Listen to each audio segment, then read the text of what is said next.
Sagittarius 12, a flag that turns into an eagle that crows.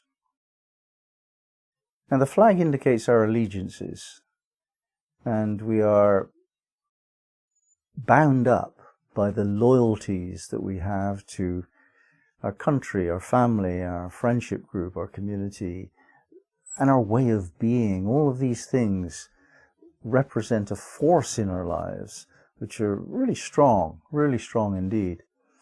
And we can see that if we look into the past, the historical processes of change that we are aware of in our lives have brought us to where we are in time and place. And it's a representation of that to which we have shown allegiance in the past. And that's all very well and good. You know, generally speaking, things are pretty good today compared to how they were 100 years ago or longer. We have things that we didn't have before, such as medical attention, freedom from starvation in the West, a lot of entertainment, freedom to travel. It's a wonderful, rich and abundant world that we live in nowadays. This was not true very long ago, 50 years ago. It wasn't true. So a lot of what has been represented in our past is good. And yet, we also have to acknowledge that a lot of it is bad.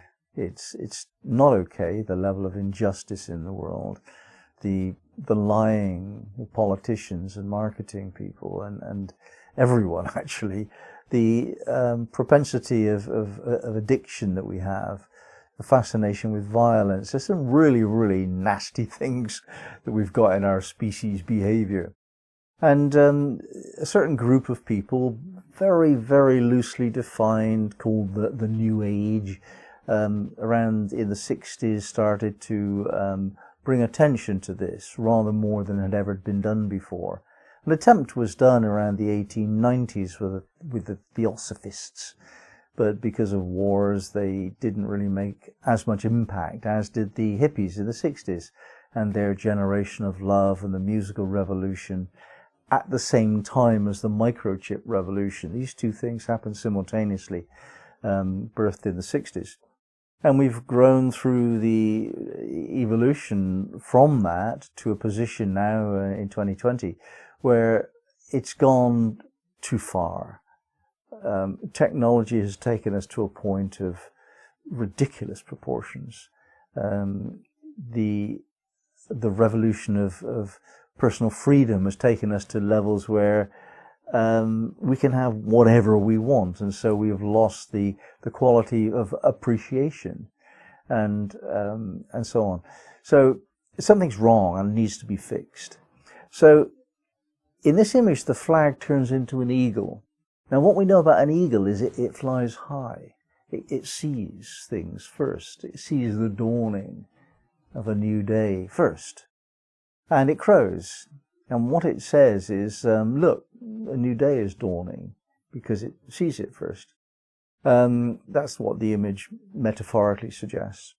So those of us who have a glimpse of eagle sight, those of us who can get a real sense of what's coming to the world, we need to speak about it. The hippies in the 60s said it was the age of Aquarius, and there's some meaning in that idea. It doesn't really matter what we call it, but there is a shift in consciousness occurring in humanity, and some people just have no idea about this. They're frightened at all the changes, unable to control their lives, unable to predict what will happen, and grounds for a great deal of nervousness and fear there. Those of us that can see that this is simply the necessary process to go through in order to have change occur, we need to tell people that. We need to say, look, this is actually what we want. I have, since the 60s, been looking forward to this. I've been waiting for the day when society is ready for a radical change at the root. Everything needs to change now if we're to have any chance of moving forward into a wholesome and beautiful, loving spiritual life. And these changes are upon us. This is now. In fact, it's been going on for quite some time, but the obviousness of it is making itself known to the general population over the last few years, perhaps. The coronavirus changed everything. The economic meltdown that's certain to follow now will shift all manner of allegiances. People would change. They would change what they are, what they believe in, where they are, who they're with. All of that would change. But most particularly what would change is the understanding of our spiritual nature, the understanding of what God is and what we want to do now that we're aware of that, what our faith allows us to do and empowers us to do. It's the time for us to speak out about these things. That's what this degree says to me.